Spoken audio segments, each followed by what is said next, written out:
Okay, so last time they बघितलं होतं nanobio interface. So what is the use of nanobio interface and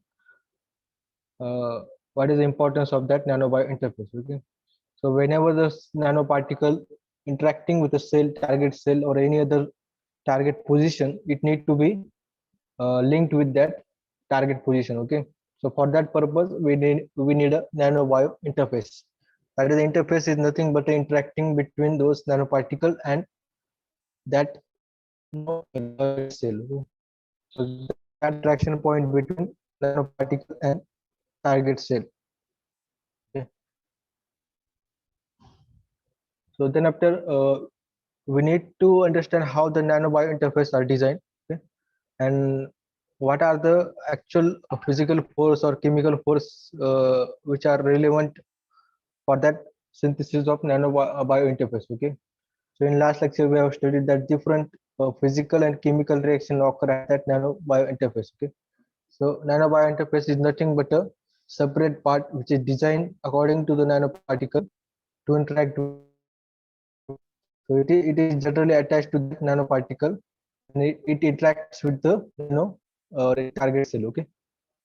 So for that purpose, we need to consider different types of nanoparticle and the designing according to that we're designing the nanobio interface. Okay. So there are different kinds of nanoparticles synthesized on the basis of uh, different shapes and size. Okay. So according to that, we design the nanobio interface according to their shape, size, chemical formulation, and all. Okay. So the main aim for designing the nanobio interface is to reduce the toxicity of that nanoparticle. Okay. So firstly, we need to reduce the or eliminate completely the toxicity of the nanoparticle. Okay. So if sometimes the nanoparticle are hazardous to the target cell, then we need to eliminate the hazard. Okay, firstly, that's the first point you need to consider. Then after, you need to consider that we need to interact with the target cell. The nanoparticle should interact with the target cell. Okay, for that purpose we need to develop it according to the target cell. Okay, so whatever the structural protein, transmembrane protein, or any other contact protein, we need to develop it according. Okay, so whatever the mechanism of transfer of that nanoparticle inside the cell, okay, target cell, according to that we need to consider. Okay, so after the transformation also we need to protect the nanoparticle from any cellular mechanism. Okay, so sometimes what happens in cell, some kind of enzymes like its lysozyme and other enzymes are interacting with that nanoparticle. Okay, it may destroy our nanoparticle. So for that purpose also we need to coat it with the some other uh, and some other chemical or any other coating material. Okay, so that it can protect our nanoparticle from the chemical cleavage. Okay, so after the successful transformation of nanoparticle inside the targets is completed, so that's the motive or that's the aim of our nanobio formulation. Okay, so what are the major properties of nanomaterial for interface designing? Okay, so the first one is bioavailability. It refers to the easy absorption or acceptance in the body. Okay, either into animal or plant or any other target cell. So the first property of nanomaterial for interface designing. Okay, so it should be easily bioavailable to the cell itself. Okay, target cell. So that is the main objective that I told earlier, that it should be targeted.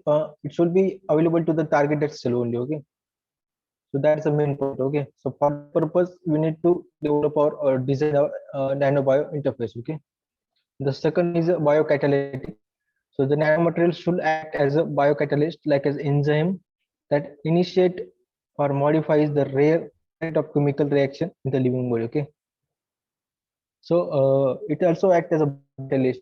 Okay, it depends on the result, or what we can say, it depends on our purpose of our nanoparticle. Okay, so if we are using it for enhancing the rate of enzymatic reaction, then we need to design it accordingly that. Okay, so the in that case the lock and key model also comes down. Okay, so what happen inside that, the nanoparticle which is going to enhance the rate of reaction. So it is designed, the nano interface or nano bio interface should be designed according to the what we can say substrate. Okay, so then only the uh, nanomaterial should attach to the substrate, and it should uh, trigger out, or it should enhance or accelerate the rate of reaction. Okay, so the here the lock and key model also comes down here. Okay, so these are the different criteria for which we design a nano interface. Okay, so it should facilitate the function of that nanomaterial also. Okay,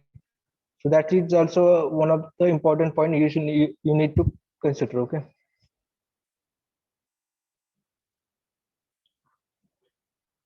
so what are the potentially competing principles to formulate the best design strategy? Okay, it means these are the some of the principles that you need to consider. Okay, during the formulation of designing a nanoparticle. Okay, so first one is aggregation. So design features that promote the particle aggregation. Okay, so in that, firstly, the aggregation means accumulation of that, okay, particles. Okay,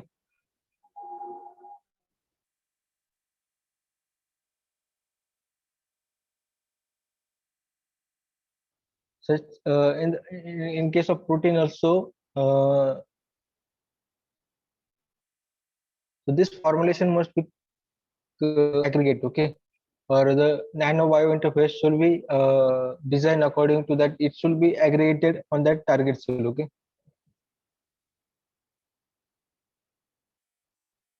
so then after the dispersal, that is dispersion of the nanoparticle. Okay, so if sometimes the dispersion of that nanoparticle happens, it should be considered. Okay, these are some of the key points that you need to consider while designing the nano bio interface. Then after the transport, ion transport or particle transport to other surface depend on the functionality of nanoparticle. In that, firstly, we need to consider transport that nanoparticle through the different transmembrane proteins. Okay, so that you need to consider while designing the nanoparticle. Then after the surface coating is another design features being used. We need to prevent it from the any other cellular mechanism. So that's why we need to coat it with the surface coating agents. Okay.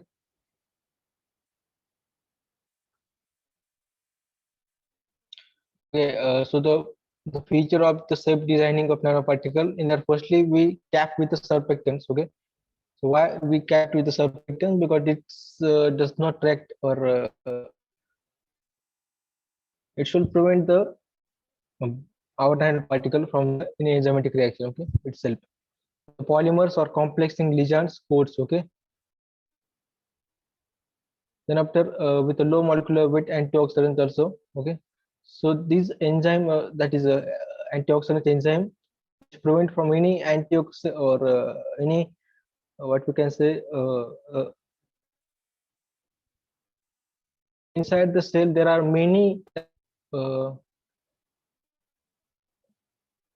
scavenger mechanism happens inside the cell. Okay, so there are some of the reactive oxygen species that is which mainly means scavenge. That means it eliminate the any foreign particle inside the cell. Okay, so for that purpose we need an antioxidant enzyme. Okay, just like as ascorbate glutathione and several thiols.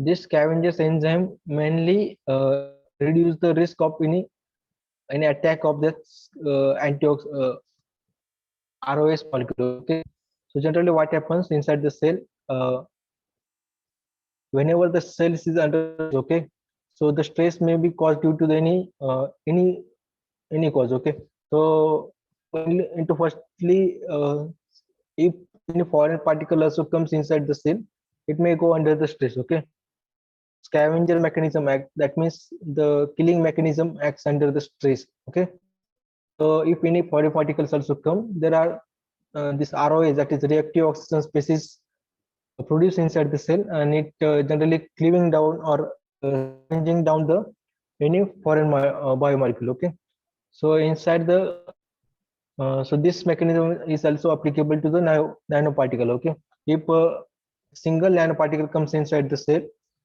this ROS mechanism, that the reactive oxygen species are created down, and it act or it attacks on that or nanoparticle or nanobioparticle. Okay, so we need to have a antioxidant enzyme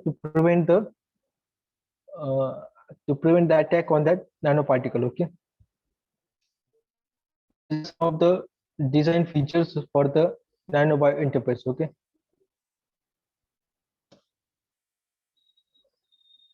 then after modified charge size, and these are some of the important key points that you need to consider while designing that nanobio interface. Okay, for the toxic core with the biocompatible polymers or inorganic shells. Okay, then have to modify the material to exert antioxidant effects through the altered electronic status.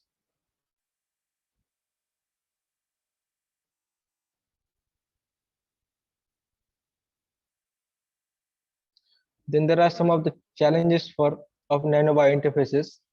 A full understanding of the catalytic mechanism of nano material towards redox species is still like redox means that I told earlier that reduction in oxygen oxidation species. It means those are the species which scavenge or which eliminate the any foreign particle inside the cell. Okay,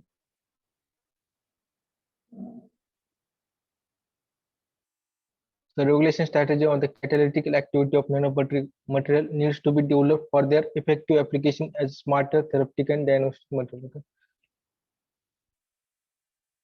So the catalytic activity of that nanomaterial needs to develop. Okay, these are some of the challenges to for the effective application of nano biointerfaces. Okay, so this act on the very nanoscale. That's why you need to consider in more detailed manners. Okay,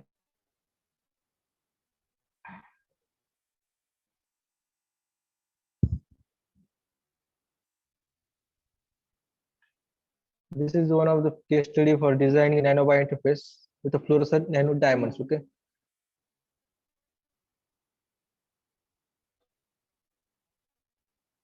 okay, you can see here that inside this okay, there is a diamond. Okay, outside the diamond, on the surface of diamond, different nanoparticles were designed. Okay,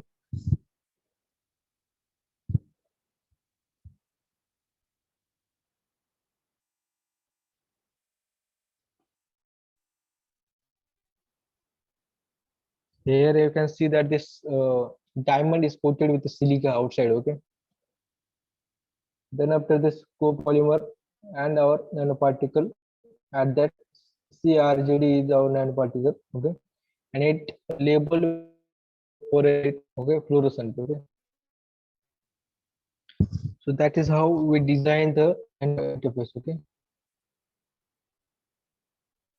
so the diamond is base of that coating. Okay, then after this is also one of it is studied on the nanoscale. Okay, so it is of 1 to 100 nanometer in size. Okay, on the base of that diamond particle, this silica is coated. Okay, the white layer on the diamond particle you can see here.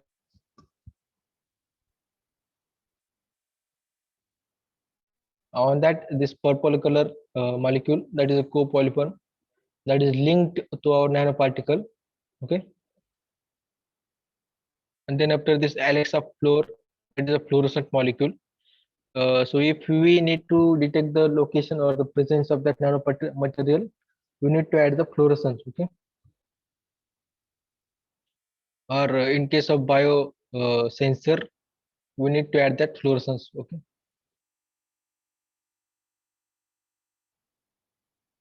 so this is the general designing of the nanobio interfaces. So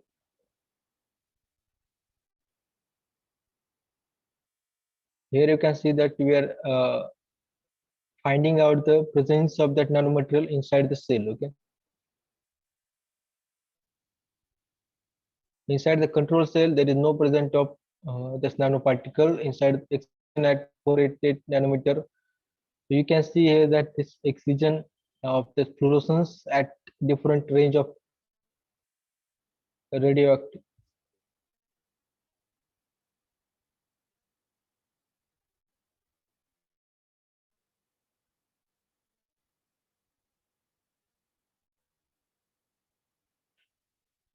These are some of the questions that asked generally in exam on the nanowire interfaces. That we need to consider that different what is nanowires, introduction of nanowire interfaces, then after colloidal forces and physiochemical interactions, then forces that nanowire interfaces, then components of nanowire interfaces. Okay, then designing of nanowire interfaces.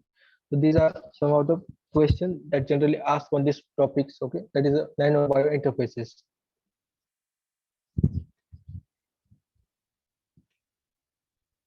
Okay, this is till now I have completed the point that nanowire interfaces. So